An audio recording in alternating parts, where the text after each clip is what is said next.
রাখবেন, ইব্রাহিম নবী যতক্ষণ আগুনে পড়ে নাই ততক্ষণ আগুনটা বাগান হয় নাই। বাগান হয়েছে আগুনে যাওয়ার পরে, আগুনের আগে কোনো বাগান ছিল না।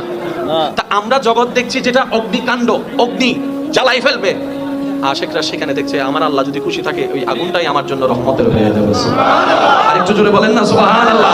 পৃথিবীর যত মান সম্মান নিয়ামত সব এসেছে কষ্টের পরে, সেজন্য আল্লাহ পাক বলেছেন ফা ইন্না মা'আল উসরি ইউসরা। আর একটু জোরে বলা যাবে সুবহানাল্লাহ। এবার আল্লাহ আমাদের থেকে কি চেয়েছেন ভুলে গেলে চলবে না তো, কি চেয়েছেন? মন বলেন নাকি? একদম সহজ ভাষায় বুঝার জন্য বলছি, আল্লাহ আমাদের থেকে চেয়েছেন কি? আমাদের চাওয়া কোথায় যাওয়া? জান্নাতে। জান্নাতে যেতে গেলে আল্লাহকে কি করতে হবে? নারাজ না খুশি করতে হবে? এবার আমাদের খুশিটা করতে দিচ্ছে না, আল্লাহকে নারাজ করাচ্ছে কে?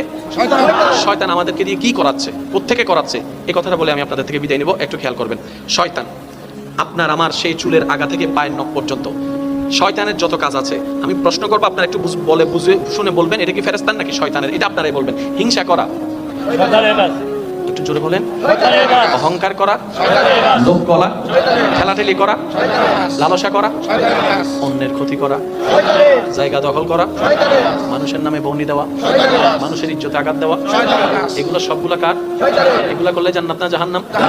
কে করাচ্ছে? কাদেরকে দিয়ে? কাদেরকে দিয়ে? এবার বুঝেছেন কেন আমাদের কারণে পৃথিবী অশান্তি হচ্ছে? আমাদের কারণেই অশান্তি হচ্ছে, কারণ আমাদের দিয়ে শয়তান করাচ্ছে। এবার শয়তানকে জিজ্ঞেস করেন, এই তুই জিনিসগুলো রাখছস কোথায়? এবার দেখেন হিংসা কি ভালো না খারাপ?